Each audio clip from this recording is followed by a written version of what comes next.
Hey guys, been a minute. New mic, new microphone, new setup, new place. So that's cool. Anyways, throughout the end of high school and early college, I discovered the reality TV show The Amazing Race. I do not remember the exact moment or what put me onto the show, but seeing the destinations traveled to, following the storylines, and watching the amazing moments on the show truly had me hooked. Over the course of 3 years, I watched all 36 seasons, 396 episodes, and roughly 400 hours of The Amazing Race. For those who have not seen the show before, I'll try to give a quick rundown. TAR, The Amazing Race, was created in 2001 and is a reality TV show competition where teams of 2 travel around the world competing with other teams to win the $1 million grand prize. Except for season 8, we don't talk about season 8. Most of the time, episodes are split into legs, where teams will race in one notable location on the globe, completing various challenges, trying to get to the pit stop first. Will host, Phil Kogan, will greet them. Most pit stops along the race are marked for elimination, meaning whoever arrives there last will be cut from the show. The goal obviously is to always come in first, or at least not come in last,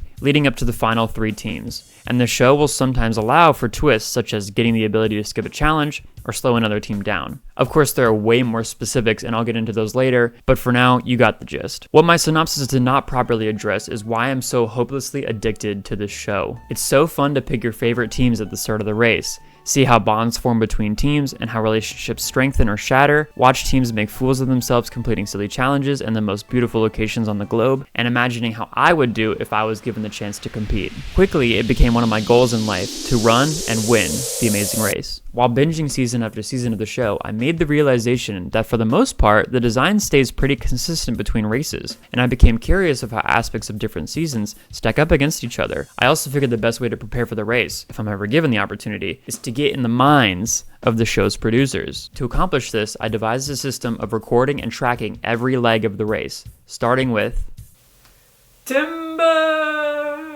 Like, you get it? Because logging, like trees. Logging is the first step of the process. Essentially what I would do is while watching an episode, I would write down every single thing that happened in it in a physical composition notebook. So far, I've used 1 1/4 to get every season 1 through 36. I started off with season 32, and for the most part, I worked backwards to season 1, but I would also skip around from time to time. I just finished season 35 in early July. I took some screenshots from the journals to explain what will go into each entry.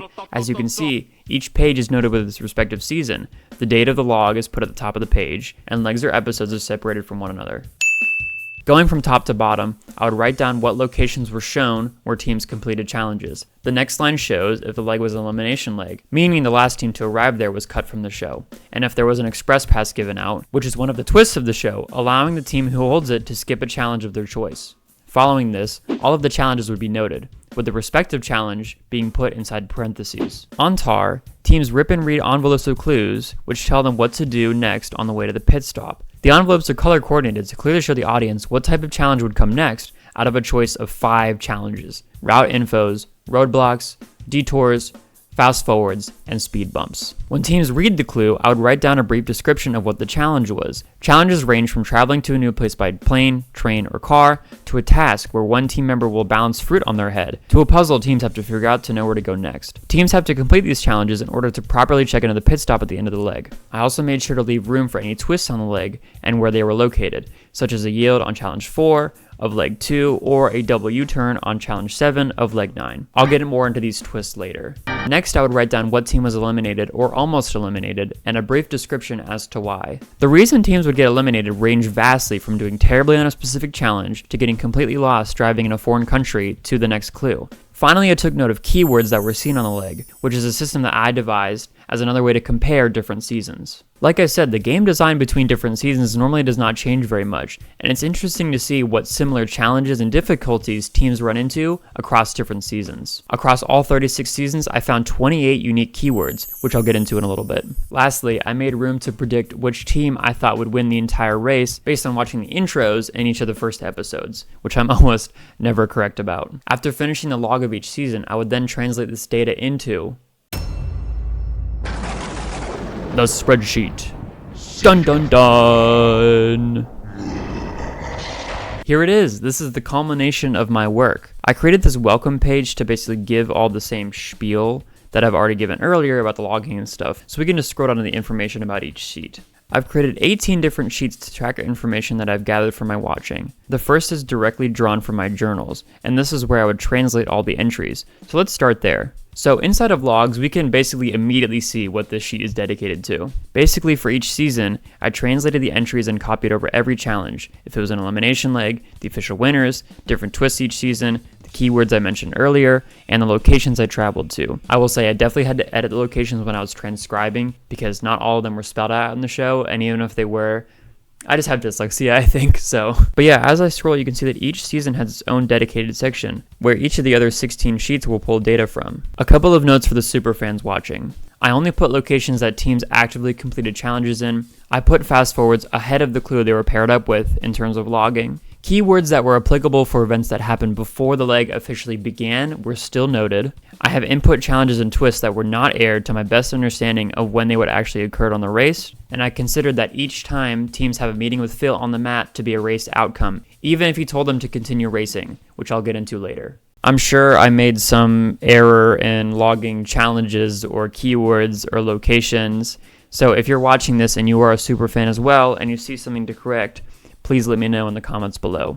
This brings me to my next sheet, keywords. At the top, I made sure to define what I meant by keywords and give definitions for each of the 28 unique keywords that I've logged in this sheet. I won't read through all of them, but know that some keywords are for specific types of challenges and some keywords are meant for specific difficulties teams encounter along the race. But all occur in multiple, if not all, seasons of TAR. Many challenges fulfill multiple keywords, and in the future, I hope to specifically outline what keyword each challenge hits. As we scroll down, you can see that all the keywords are counted and tracked to the best of my stats ability. Looking at the total amount of times the keyword has shown up, the average amount for each season, the maximum, and the mode. Also, mind you, I painfully color coordinated all of these numbers. So, thank you. I translated these figures into bar graphs for each respective keyword. And this way we can track how certain keywords change dependent on each season. As you can probably tell, a lot of this is complete nerd and makes no sense to the average viewer. But the average viewer isn't going to win the race.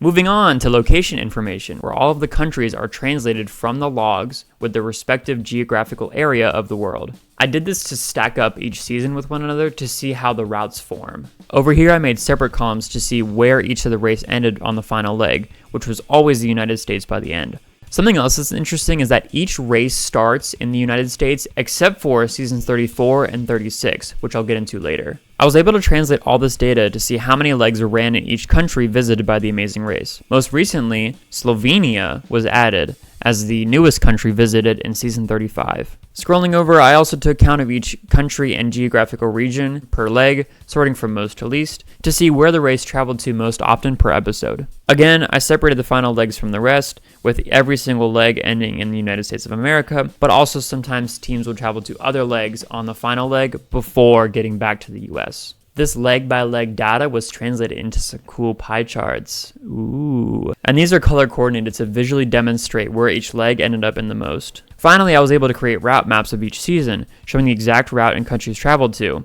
And to by create, I mean stole from Wikipedia. Thanks, Wikipedia. Next, we stop in challenges, where each of those challenges I talked about earlier are noted for their total amount each season. This gives me an understanding of how many overall challenges there are per season, including the 3 niche challenges, which could also be considered twists. I won't really get into those right now, but here are the definitions for those if you want to pause and read. I translated this data into 2 bar graphs to demonstrate how much each challenge was present per season, and how their sum stacks up to other seasons. As we can visually see, there's been a general decline in the amount of rip and reads per each season. Again, one thing to note for superfans, what I've done for each challenge is started and ended them in their respective seasons. So speed bumps started in season 12 and ended in season 31. The next 5 sheets are dedicated to each of the challenges: route infos, roadblocks, detours, fast forwards, and speed bumps. Each explains what the respective challenge is, and tracks the total amount of that challenge per season. Included in these tables are my middle school stat skills again, although these stats do give a good picture as to what to expect for each season. Some interesting things I want to point out is that the fast forward was vastly changed from seasons 1 to 4 and then 5 onward, as the first 4 seasons of the show had a fast forward on every single leg of the race. Now there's only normally 1 or 2, if it even shows up at all. We haven't seen this type of challenge since season 29, which is a shame because I really thought it was interesting to watch. Also, I'll make note that the route info challenges do not differentiate between the different types of route info challenges there are. See, route infos can go 2 different ways. The first way is that the challenge tells the teams to go to a specific location using a specific mode of transport. The other kind of route info is just a specific challenge that teams have to complete together. I made note of this on this page, and someday I do hope to include that differentiation between the different kinds of route infos. The last interesting thing I want to point out is that the amount of route infos per season has gone down drastically. A whole 1 detour per season. Incredible. After the challenges, we get into 2 sheets that examine each leg of the race and each challenge of those legs. Basically, I was curious as to what the average leg of the Amazing Race looks like, and what to expect challenge-wise on each of those legs. We can see in leg by leg that each kind of challenge is counted in totality of all the legs of the race,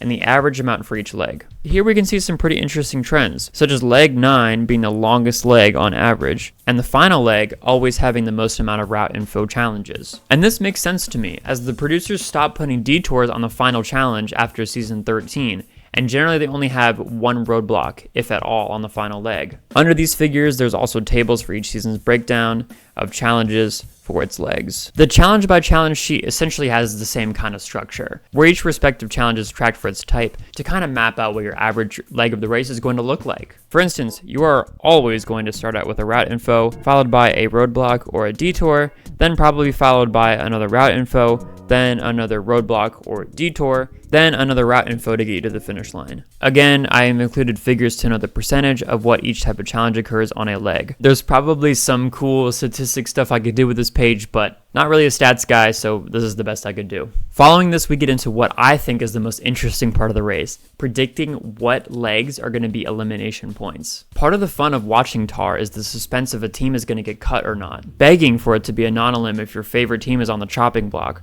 or praying that your least favorite team is going to get cut by Phil when they reach the mat. Anyway, this sheet tallies the amount of elimination and non-elimination legs per season, graphs this metric, and examines when the non-elimination legs are going to occur. In an average season of the Amazing Race, there's going to be 3 non-elimination legs, and they're going to occur on leg 5, 7, and leg 10. I want to quickly define that a race outcome is when teams visit Phil on the mat, whether he tells them that they're eliminated or not eliminated, or to keep racing. If he tells teams to continue racing while he reaches the mat, I consider this a non-elimination leg. To me, this does not count as the same leg, but 2 separate legs, even if the racers feel like it is 1 leg because they have to continue racing on. To the show's creator, this announcement from Phil to keep racing means that there is no outcome for that leg. This is why season 35 is marketed as a no elimination race, but in my spreadsheet, I have it as 1 non-elimination leg, because on leg 3, Phil told teams to continue racing on. I'll get into why this is important later, but for now, let's take a stop in the winner's corner.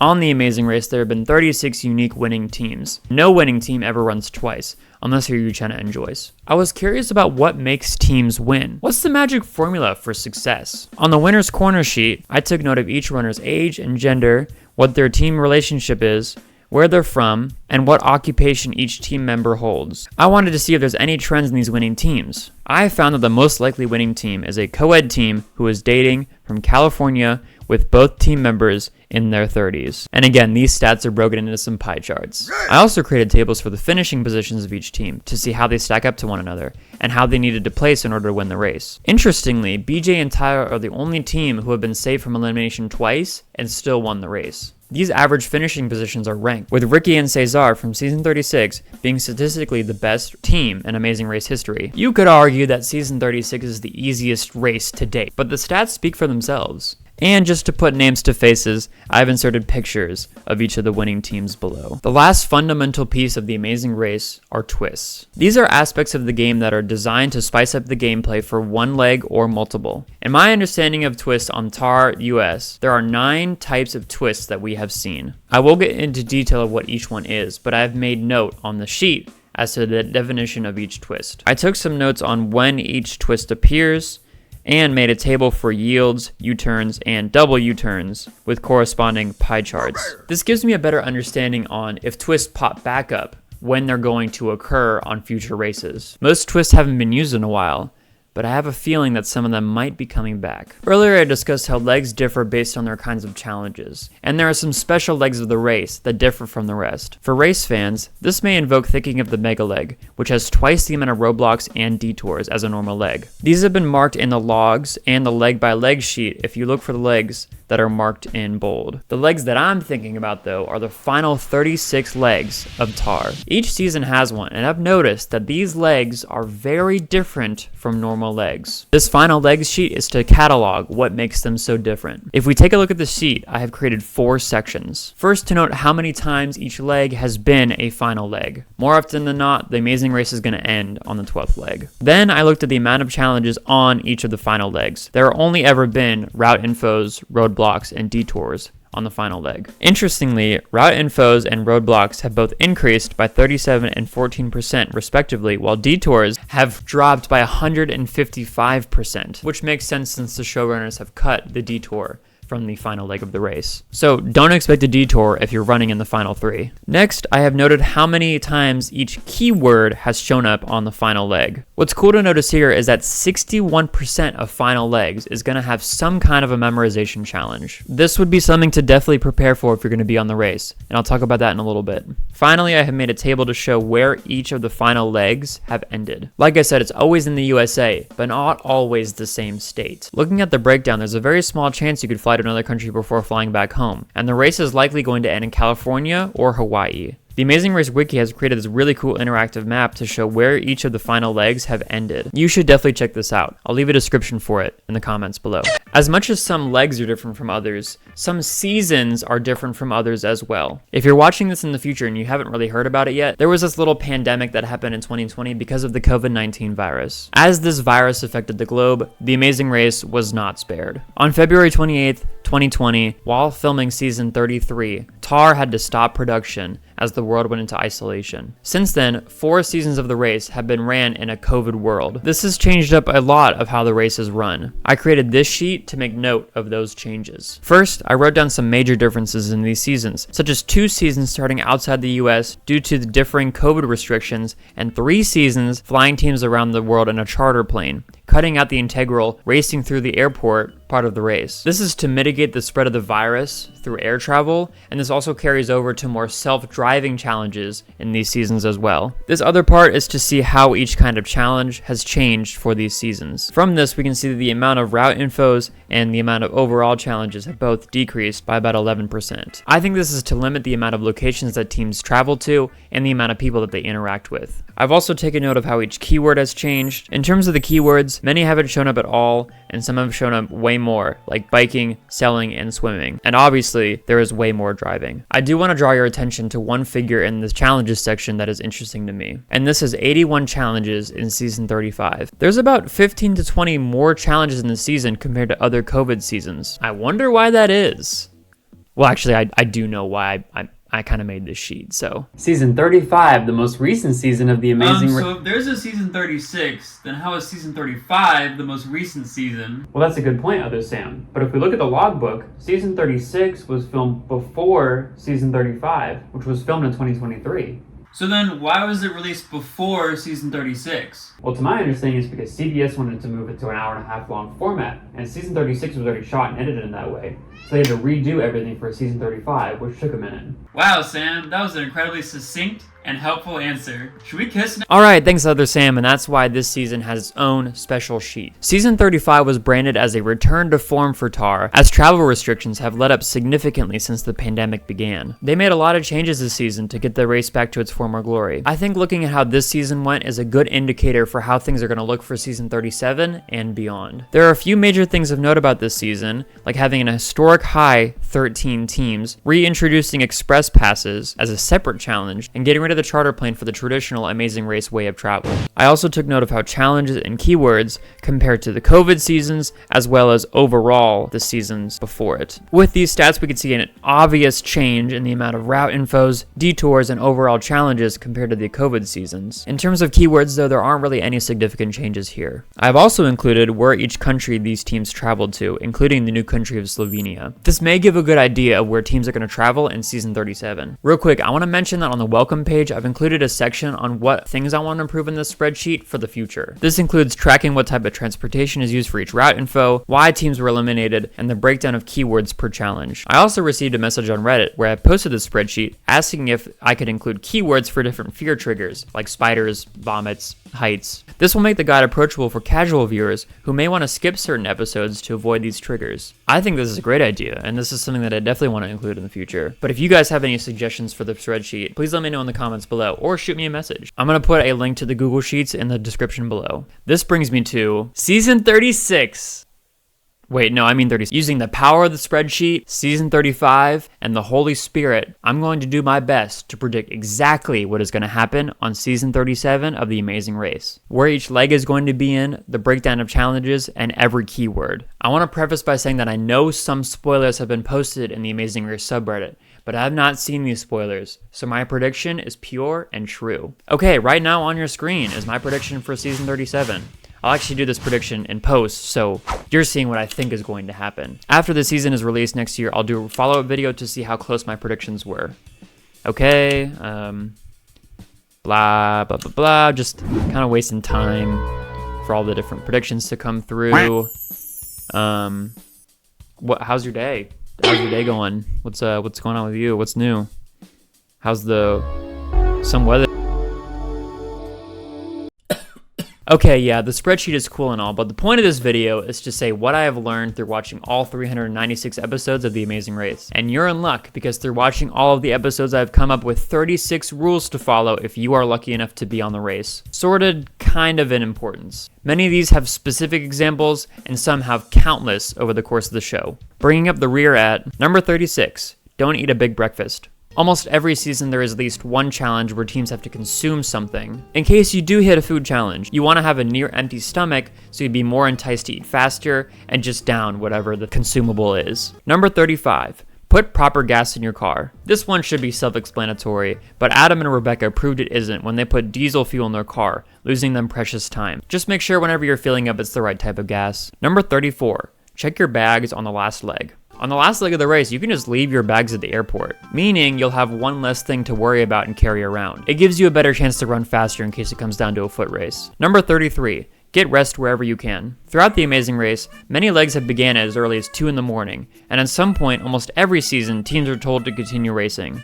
This combined with the sometimes 24-hour travel days means that often teams are not getting great sleep, which is often necessary for running a marathon every single day. Thus, if you are on the race, you should try to get rest wherever you can, on the ground if you have to, in between challenges. Bring a pair of sleeping masks. Number 32. See if there's a way to do a challenge before it opens, if it's closed for everyone. Sometimes when teams are starting at 2 a.m., they will arrive at a location that has normal operating business hours, so they have to wait till 8 or 9 in the morning. Very occasionally, it will be possible to finish a challenge before the business opens, like if you need to count something at the entrance. In a broader sense, just try to make use of all downtime if you're not sleeping. Number 31. Never help your partner on a roadblock. When your partner is doing a roadblock challenge, the race rules stipulate that you can only provide words of encouragement and not help them in any way. Doing so will incur a penalty for your team, which is completely avoidable, so just don't do it. Number 30. If a ticket for transportation is provided to you, check if you can catch a better ride. Sometimes, clue envelopes will give teams tickets for transportation, and sometimes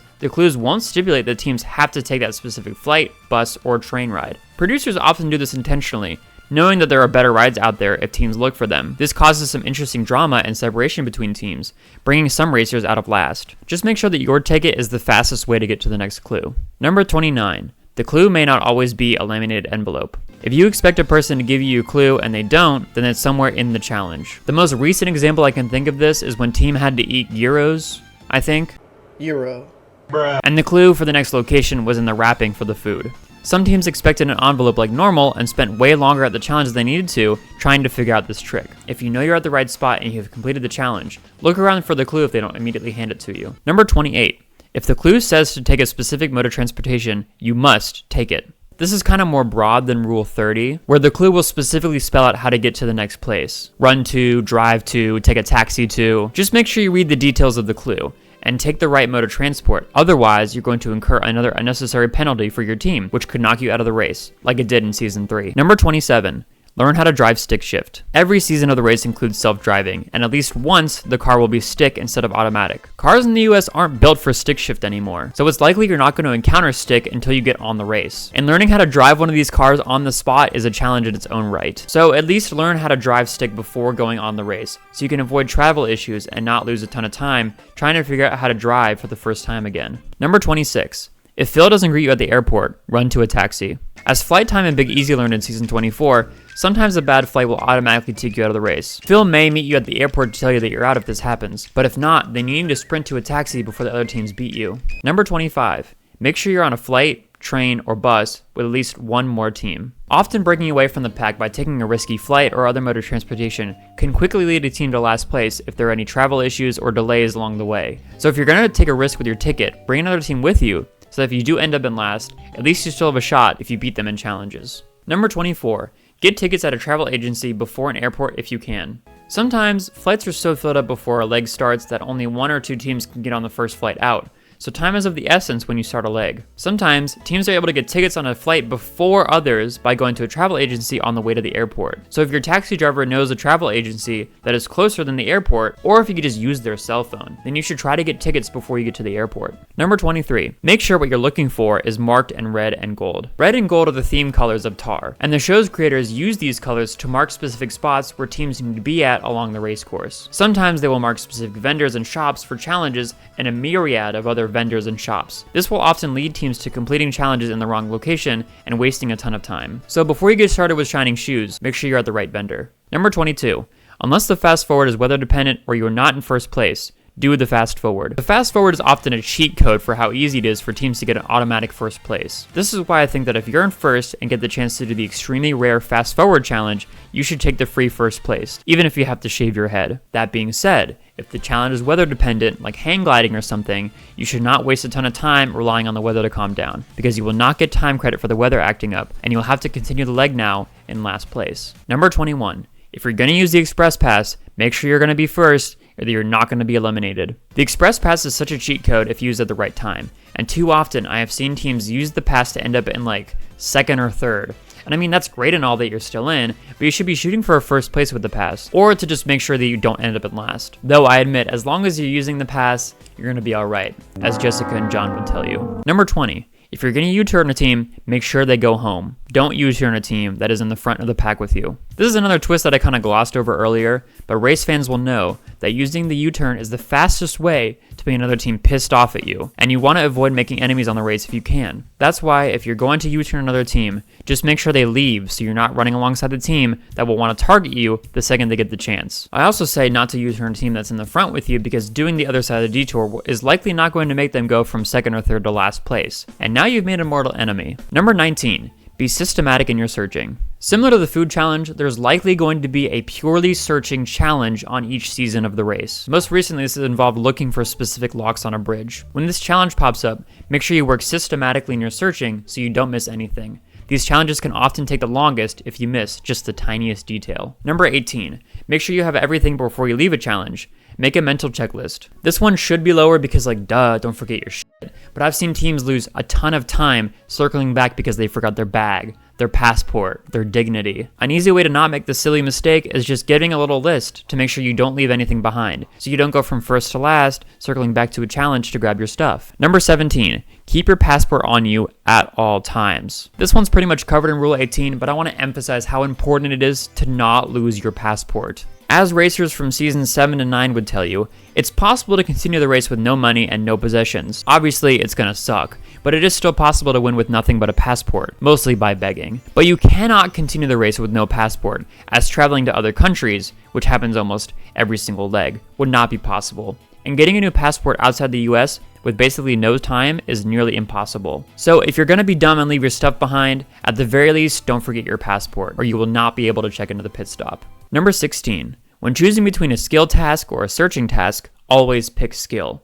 If it's skill versus physical strength, pick physical strength, unless you already possess the skill. If it's animal versus non-animal, take non-animal. This rule is pretty much common sense in my opinion, and the best way to overtake other close teams. I think watching teams struggle with searching for hours, trying to learn an impossible niche skill, and dealing with stubborn animals has taught me that it's much less headache and a time saver to take the opposite task on a detour. When these tasks can sometimes save teams a lot of time if they complete it super quick, there's a much higher chance that significant time will be lost. Number 15. Don't switch detours after 15 minutes, but if you do, don't switch back. Speaking of detours, there's always the chance to switch to the other side, but I've seen teams waste massive amounts of time trying to do this. I'm looking at you, Anthony and Bailey. Sometimes, the sides of the detour will be miles apart, so you waste a ton of time just trying to get there. If you truly want to switch a detour because you just cannot do one side, just make the choice quick and stick with it. Realize the difficulty the other side may come with before you make the decision to go there. And if you do switch and realize, oh wait, this side is actually harder,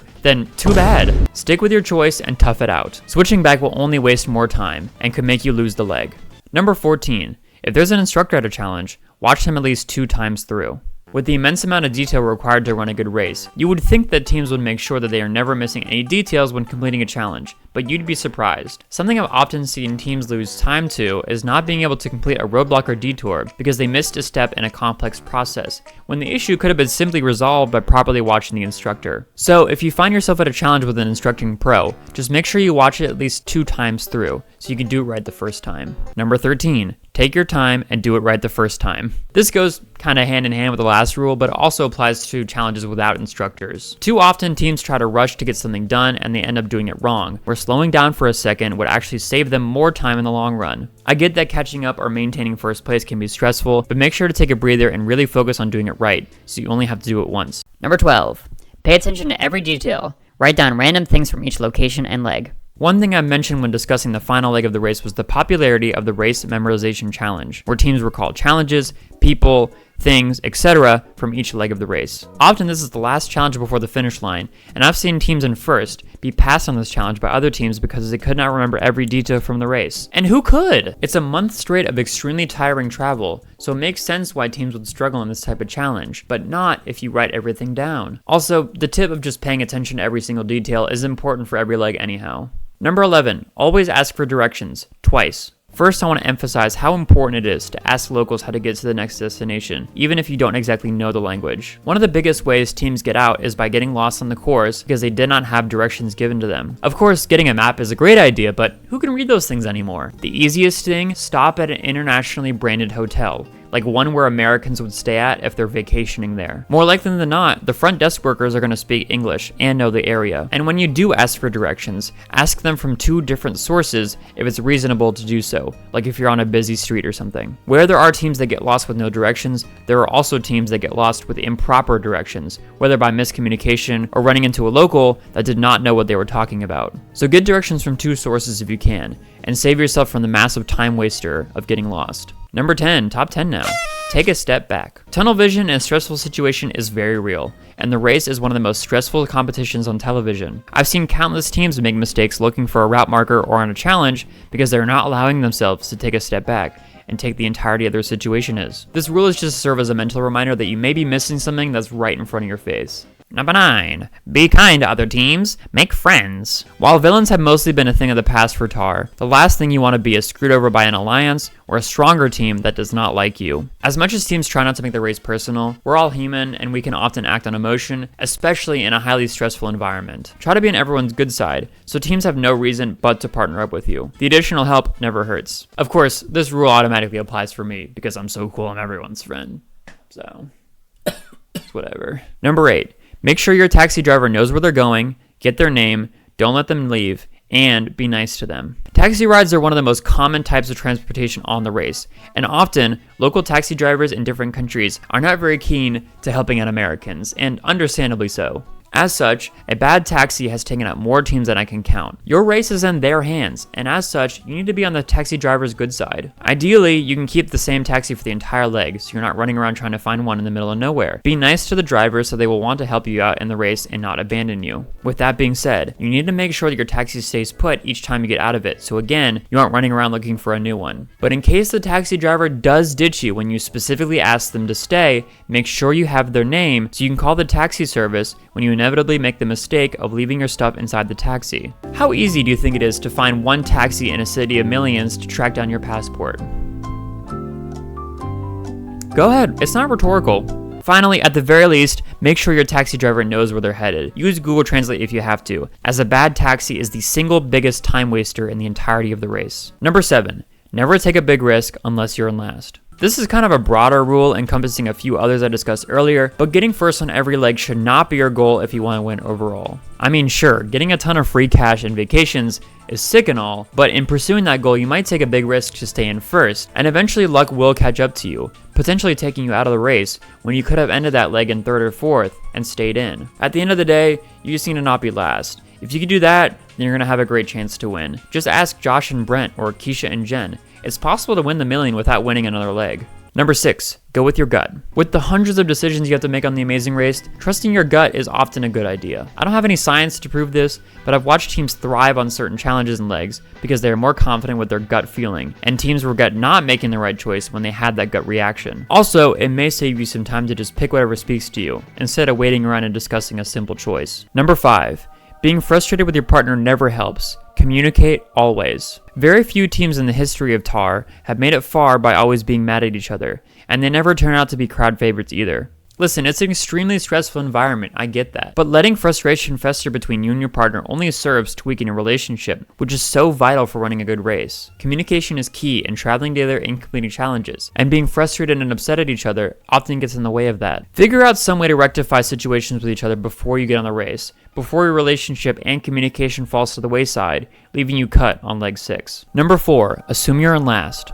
As much as it's easy for the audience to know exactly where teams are in relation to one another, often racers have no idea, and there are so many clips of teams being like, I would be extremely shocked if we were in last right now, and then they see Phil, and it's like, duh, of course you were in last, we all knew that. A good way to keep a sense of urgency about your team, which is easy to lose with how tiring the race can feel, is to always assume you're in last, fighting for your life. Number 3, focus on yourself. While making friends is important, it's more important to worry about yourself before you worry about others. Focus on your own race, as many legs and challenges can be won without talking to another team at all. Help out others when you can, but not if you will jeopardize your own progress. The name of the game is always to save as much time as possible, at least more time than one other team.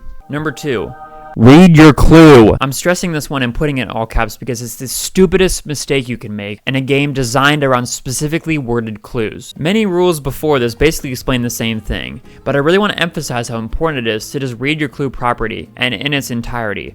Too many times have teams been eliminated by not reading this stupid clue. But yeah, just read your clue. Number 1, never give up. At the end of the day, The Amazing Race is a show about perseverance. In 36 seasons, we have seen teams race from last to first, run with physical disabilities, and win despite all odds. The moments of TAR that made me love the show so much are all because of teams that never gave up, despite the hardship, the lack of sleep, the pain, and adventure of being on the race at all. When teams get to that mat and see Phil's beautiful head, the ones who leave with no regret are the ones who left it all out on the race course. And who knows, it may just be a non-elimination leg. So if there's one rule to rule them all, let it be this one: never give up. So there they are. Those are my 36 rules of the race. What do you guys think of the list? Any rules I should add? Take off? Let me know in the comments below, or send letter by Carrier Raven.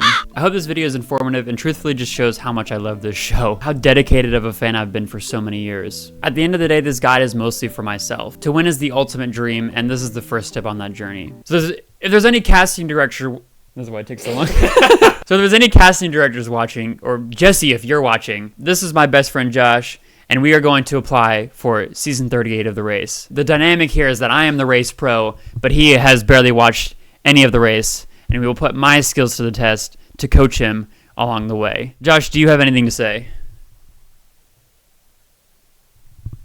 I think this would be good television. For those of you who are interested in browsing the spreadsheet for yourself, I put a link to it in the description below for the Google Sheets. It's mostly accurate to what the original Excel file is like. There were some things that were messed up in converting it, but I'll eventually fix those. Along with any new rules, let me know if you guys have anything you want me to add to the spreadsheet as well. I want to make it as useful as possible to average viewers and to those who are preparing for the race. That's about all I got for this video. As I said, I plan on making a follow-up video whenever season 37 comes out and the spreadsheet is updated, so be on the lookout for that. But if you guys are interested in any more Amazing Race content, please let me know in the comments below. But that's it for this video. I'll see you guys in the next one, like in a year or something. Okay, bye.